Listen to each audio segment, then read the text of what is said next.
From the Weather NorCal Command Center, this is your evening update. Your weekend weather update is made possible by Caltrans District 2. Hey folks, good evening. I hope you had a nice day so far, even despite that heat out there. But I'll tell you what, it's going to be getting hotter. So if you couldn't take it today, man, I feel bad for you over the next several days. Now, here's your forecast lows for tonight. Widespread 40s and 50s in the ring around the valley. And of course, through the valley, we're talking 60s. In fact, mid to upper 60s. So that's the beginning of that warming trend, even with our lows that we'll be seeing over the next several days here across the area. Do want to mention, by the way, over the next several days, conditions are favorable for the excessive heat and fire danger. So first I'll start with the heat advisories. Of course, we got that excessive heat watching that time frame Tuesday to Friday, and I'm really thinking we're starting to hone in on a solution of Wednesday to Friday specifically, where the really big time heat takes over through the valley. We're talking 110 plus out there, maybe even triple digits outside the area as well, with a fire weather warning. So we're talking red flag conditions expiring here Wednesday as we start to get on the periphery of this high pressure. Winds are going to be out of the northwest. The fire zone extends from Redding all the way down south to northern Sacramento there. So we're talking a pretty big zone there, right? That much is for sure. Dry, hot, winds out of the north, all these factors kind of matching, right? That much I could say for certain. Now, let's take a look at the zoomed out view, right? Let's see why these conditions are what they are. First of all, the precipitation outlook, nada. We're not really seeing any precipitation over the next several days, over the next couple of weeks, in fact. And temperatures, well, they're above average, so we're going to probably be breaking a couple records here as we head into the next, I would say, week or so.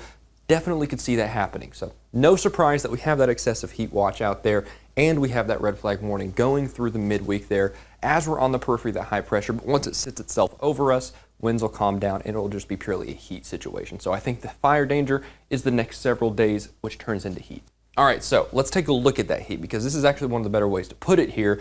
So tomorrow in Trinity County, we're going to be talking 80s and 90s, but let's take Weaverville, for example. You can really see that trend back through into the triple digits, 103 plus out there from Tuesday beyond. That's that time frame we were watching there. And even along the coast, we get in on that warming trend. So tomorrow we'll be in the 60s, we'll call it mid to upper 60s, but we'll be back in the lower 70s by the time we're heading through there Wednesday, Thursday, and Friday out there.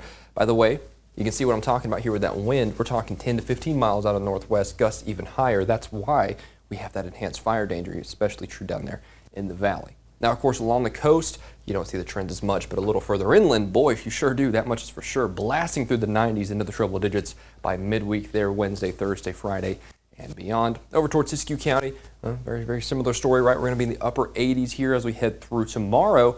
But by Mount Shasta City, for example, we'll be back in the 90s, mid to upper 90s, in fact, by the middle and end portions of the week, just like the rest of us. Now, Modoc County, maybe a couple areas of scattered convection, right, as we head through tomorrow, but I really would not plan my day around it. I think the main story is going to be the heat increasing, holding steady state, kind of like today for tomorrow, right? I think the 2 days are going to be very similar, but it's the beginning of the week where you start seeing that trend upwards in terms of those temperatures here in Alturas, for example. 90s taking hold in a big way out there. Over towards Eastern Mountains in Plumas County, upper 80s, lower 90s is the story for tomorrow. Monday, Tuesday, Wednesday, you see that trend up, and then pow, Thursday, Friday, Saturday. Towards next weekend, you get those triple digits back. And of course, it goes without saying, that's true for the valley as well. There are those 107s to 110s down here in Chico, south portions of the valley. We're talking up from Corning down to Willows as well. That's what we were talking about with that excessive heat watch there in that time frame. And of course, up from Lakehead down to Red Bluff. It's a very similar story, triple digits tomorrow, and of course through Monday, but 110 plus starting on Wednesday or so, perhaps even lasting into the end portion of the week as well. Thanks for joining me for this forecast update. I'll be back with you all day tomorrow for more to see how this forecast evolves, and it goes without saying, but of course, Mike will keep you updated over the next 7 days as well.